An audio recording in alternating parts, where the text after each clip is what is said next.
Welcome back to this video. Today I am going to explain you probability. जो ज़्यादातर question अक्सर exams में आ जाते हैं एमसीक्यूज के जरिए या फिर क्वेश्चंस भी आ जाते हैं सॉल्व करने के लिए कि पूरा प्रोसीजर जो भी मेथड है यूज़ करना है वो कैसे आपको करना है वो मैं इस वीडियो में बताऊंगी। और जब भी क्वेश्चन आता है उसकी पहचान क्या है, किस तरह सॉल्व करना है, उसमें कौन से फॉर्मूलाज लगाने हैं और डिस्ट्रीब्यूशन लगेगी भी या नहीं वो भी मैं बताऊंगी। तो स्टार्ट करते हैं। आज मैं सिर्फ और सिर्फ 4 क्वेश्चन आपको बताऊंगी जो बहुत इंपॉर्टेंट हैं और अक्सर पेपर में आ जाते हैं। तो स्टार्ट करते हैं। देखें, सबसे पहले it is given that the probability that A can solve a given problem is 3/5 and the probability that B can solve the same problem is 2/3. The probability find the probability that at least one of A and B can solve the problem is, ये options दिए गए हैं ताकि इसमें से ही कोई answer है। ठीक है, तो हम कैसे सॉल्व करेंगे और कैसे पहचानेंगे और क्या क्या इसमें मेथड यूज करना है। सबसे पहले देखें, अगर आपको प्रोबेबिलिटी ऐसे दी गई है कि इसमें आपको बता दिया कि इसकी प्रोबेबिलिटी ये है, इसकी ये प्रोबेबिलिटी, तो कोई भी डिस्ट्रीब्यूशन नहीं लगेगा। सही है, तो उसमें अलग अलग प्रोबेबिलिटी नहीं दी जाती है। उसमें या तो सक्सेस या फेलियर या फिर आपको मीन दिया जाता है या फिर आपको जो है अगर नॉर्मल डिस्ट्रीब्यूशन है तो उसकी कंटिन्यूस डिस्ट्रीब्यूशन है तो वो दिया जाता है। तो ये उस तरह भी नहीं है, डिस्क्रीट ही है और ये कंटिन्यूस नहीं है। तो हम इसमें सबसे पहले क्या करेंगे कि आप ये देखिए कि प्रोबेबिलिटी ऑफ ए से जो सॉल्व हो रहा है उसकी प्रोबेबिलिटी है 3/5 और बी से जो क्वेश्चन सॉल्व हो रहा है वो है 2/5 है, उसकी 2/3 है, सॉरी 2/3 है। ठीक है, तो ये इसमें हम क्या करेंगे कि अब अगर हम ये कहें कि इससे नहीं हो रही है यानी कि इससे सॉल्व नहीं हुआ है तो वो हम बता देंगे। कैसे बताएंगे? 1 - 3/5 करेंगे तो क्या आ जाएगा? 2/5। सही, और बी से सॉल्व नहीं हुआ है वो हम कहेंगे तो इसे क्या कहेंगे? 1 - 2/3 जो कि हो जाएगा 1/3। ठीक है, तो ये देखें इसने बोला है कि एटलीस्ट एक से सॉल्व हो गया, तो क्या क्या कह सकते हैं हम कि ए से सॉल्व हुआ है और बी से सॉल्व नहीं हुआ है। सही है, फिर उसके बाद हम ये कहेंगे कि बी से सॉल्व हुआ है और फिर ए से सॉल्व नहीं हुआ है। फिर इसके बाद हम ये भी कह सकते हैं कि दोनों से सॉल्व हुआ है। ठीक है, तो ये असल में हमें प्रोबेबिलिटी फाइंड करनी है जिसको हम कह सकते हैं कि एटलीस्ट वन से सॉल्व हो गया। सॉल्व, ठीक है, एटलीस्ट वन कैन सॉल्व। तो इसमें ये सारी पॉसिबिलिटी है जो हम प्रोबेबिलिटी को प्लस कर देंगे। अब ये प्रोबेबिलिटी ऑफ ए क्या है? 3/5 इंटू बी से नहीं हुई है तो ये 1/3 ले लेंगे, प्लस बी से सॉल्व हुआ है तो 2/3, ये 3 है। ठीक है, और मल्टीप्लाई बाय ए से सॉल्व नहीं हुआ है तो 2/5 ले लेंगे। फिर इन दोनों से सॉल्व हो गया है एक और प्रोबेबिलिटी, तो ये देखिए 3/5 और 2/3 ले लेंगे। ठीक है, तो अब इसमें देखिए कैंसलिंग हो रही है, ये हम कैंसलिंग कर देंगे, इसमें नहीं हो रही, इसमें हो रही है। तो ये हमारे पास आ जाएगा 1/5 प्लस 4/15 प्लस 2/5। ठीक है, अब इसका एलसीएम वगैरह लेकर देखें, 3 + 4 + 6, ये ऑलरेडी मैंने सॉल्व किया हुआ है। तो आप ये देखिएगा ये इसी तरह आ रहा है, तो ये सॉल्व करने के बाद 13/15 आ जाएगा। अब आप ये देखें जो ऑप्शन हमें दिए गए थे तो वो क्या है? वो ये है, तो ये मेरा आंसर होगा। ठीक है, तो अब आई होप ये आपको समझ में आ गया होगा। नेक्स्ट क्वेश्चन में चलते हैं। अब नेक्स्ट क्वेश्चन है the probability of a, b and c of solving the problem are 1/6, 1/5, 1/3 respectively. What is the probability the problem is solved? ठीक है, अब ये देखिए पहले वाले क्वेश्चन में था कि कम से कम एक से सॉल्व हो गया। अब ये जरा क्वेश्चन थोड़ा सा चेंज है कि बस प्रॉब्लम सॉल्व होना चाहिए, चाहे किसी से भी सॉल्व हो गया। तो हम इसके लिए क्या करेंगे? देखें, प्रोबेबिलिटी ऑफ ए हमें पता है 1/6 है। ठीक है, प्रोबेबिलिटी ऑफ बी क्या है? 1/5 है। प्रोबेबिलिटी ऑफ सी क्या है? 1/3 है। ये प्रोबेबिलिटी उनकी है जिनसे सॉल्व हो रहा है। सही है, ये सॉल्व करने की प्रोबेबिलिटी है। अब इनसे हम बोलते हैं कि ये सॉल्व ही नहीं हो रहा है। ठीक है, तो ये प्रॉब्लम नहीं सॉल्व होने की क्या प्रोबेबिलिटी होगी? 5/6। ठीक है, 1 - 1/6 करेंगे तो 5/6 होगा। ठीक है, 1 - 1/6 करेंगे तो 5/6 आएगा।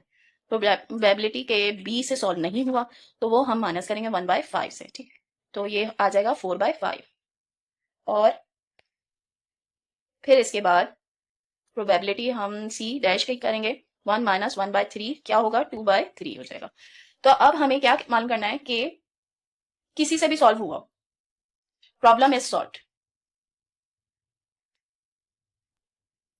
तो प्रॉब्लम सॉल्व निकालने के लिए वन में से हम प्रॉब्लम इज नॉट सॉल्व की,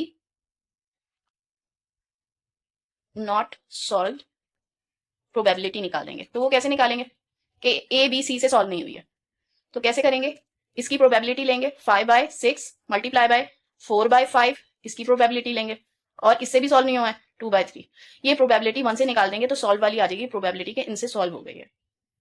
तो इसमें कैंसिलिंग हो रही है, ये देखिए ये आ जाएगा 4/9, 1 माइनस 4/9 आ जाएगा, और इसकी प्रोबेबिलिटी आ जाएगी 5/9, that the problem is solved.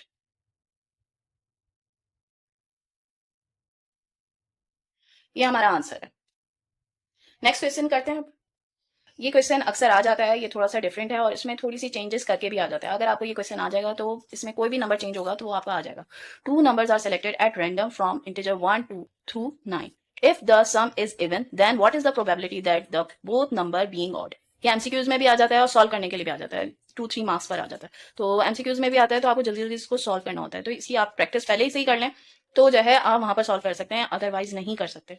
तो सबसे पहले हम क्या करेंगे, सैम्पल स्पेस ड्रॉ करेंगे।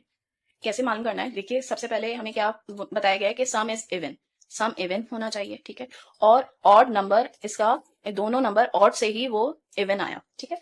तो अब आप ये देखिए इवन आपका कब आता है, जब दो ऑड मिलते हैं तब भी इवन हो जाता है नंबर, ठीक है, ये आपको पता होगा।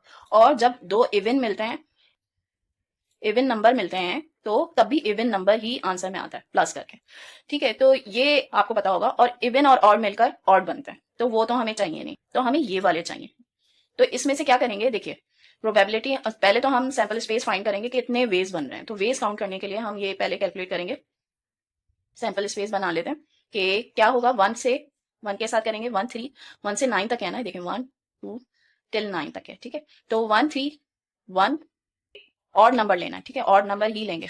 1 5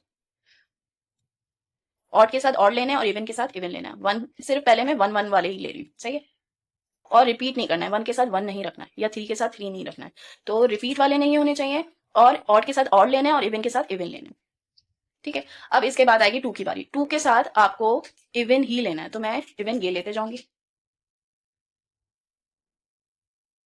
ठीक है। अब इसके बाद 3 की बारी आएगी, 3 5 आगे वाले लूंगी, 3 1 नहीं लूंगी क्योंकि 1 3 हो गया, 3 7, फिर 3 9, 4 के साथ 6 लूंगी और 4 के साथ 8 लूंगी, 5 7 5 9, फिर है 6 8, फिर 6 7 9, ठीक है। अब ये सारे ऑल पॉसिबल हो गए हैं जिसमें इवन प्लस करके आ रहा है, ठीक है। तो ये मेरे पास कितने हो गए, एन ए, मैं इसको इवेंट को बोलती हूँ कि इसमें एक ये सैंपल स्पेस है ए का जिसमें ये सारे बन के आ रहे हैं, तो एन ए कितने हैं ये आप सारे काउंट करेंगे तो ये होगा 16, ठीक है। अब मैं बी एक ऑड नंबर के लिए हम क्या करेंगे कि देखें इसमें इवन और ऑड दोनों थे, तो अब सैंपल स्पेस हम ड्रॉ करेंगे कि सिर्फ ऑड वाले चाहिए, तो इसमें से जितने भी ऑड वाले हैं हम वो ले लेते हैं। बी है हमारा ऑड नंबर के लिए, ये बात याद रखिए, ए में दोनों है, इवन भी है ऑड भी है। फिर ये ले लेते हैं 3 5 3 7 3 9, फिर आएगा ये वाले, ये 2 5 7 5 9, और है 7 9, ठीक है। तो ये आप काउंट कर लीजिए ये कितने हो जाएंगे, 16 10, ये 10 हो रहे हैं, ठीक है। तो ये काउंट करेंगे तो आपके पास आ जाएगा 10। अब आपको प्रोबेबिलिटी कैसे फाइंड करनी है, देखिए ये कंडीशनल प्रोबेबिलिटी है, ये बात याद रखें, इसमें कंडीशन रखी गई है कि आपको ऑड वाले फाइंड करने हैं, जबकि आपको ये पता है कि सम आपका इवन होना चाहिए, ठीक है। तो बी की कंडीशन है ऑड नंबर्स में होने चाहिए और वो इवन हो, ठीक है।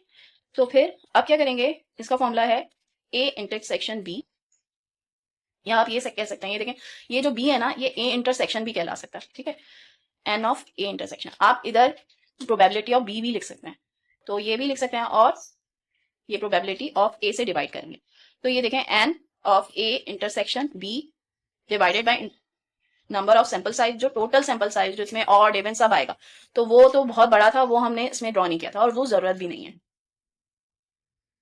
ये देखें इसमें भी ये सैंपल साइज है, ये दोनों कैंसिल आउट हो गए।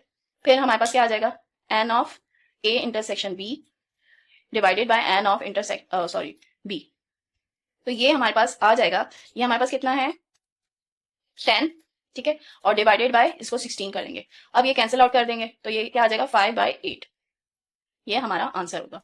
अब आई होप ये समझ में आ गया होगा। इस तरह के बहुत सारे क्वेश्चन आते हैं, अगर आपको प्रैक्टिस करनी है तो इसमें एक और क्वेश्चन आया है इसी तरह का 1 थ्रू 11 तक है, तो आप इसी तरह सॉल्व कीजिए और उसका आंसर मुझे कमेंट जरूर कीजिएगा, ठीक है। चलिए नेक्स्ट क्वेश्चन करते हैं।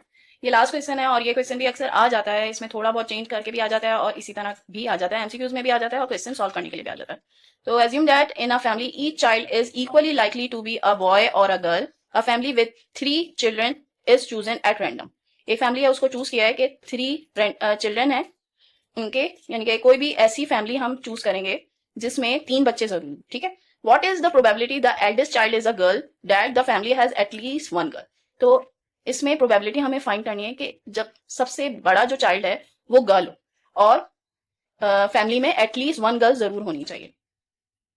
तो सबसे पहले मैं सैंपल स्पेस ड्रॉ करूंगी जिसमें मैं ये जरूर लिखूंगी कि एटलीस्ट 1 चाइल्ड हो, सही है।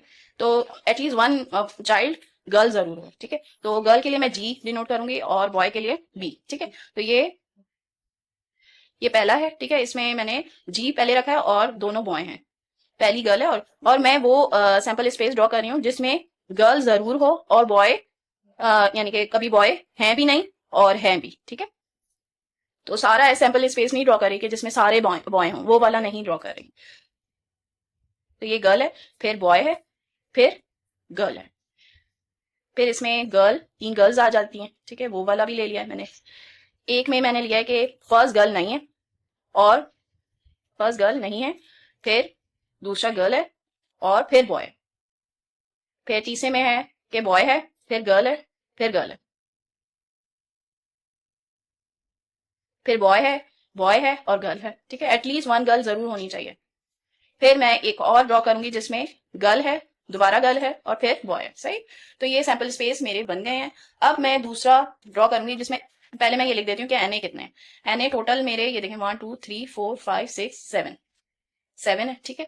अब बी वो वाले में ड्रॉ करूंगी जिसमें पहले में गर्ल आ रही है, पहली गर्ल होनी चाहिए ना। इसमें ये बताया था कि जो सबसे एल्डेस्ट चाइल्ड है वो गर्ल होना चाहिए। तो जितने गर्ल हैं वो देख लीजिए, वो मैं इसमें लिख देती हूँ।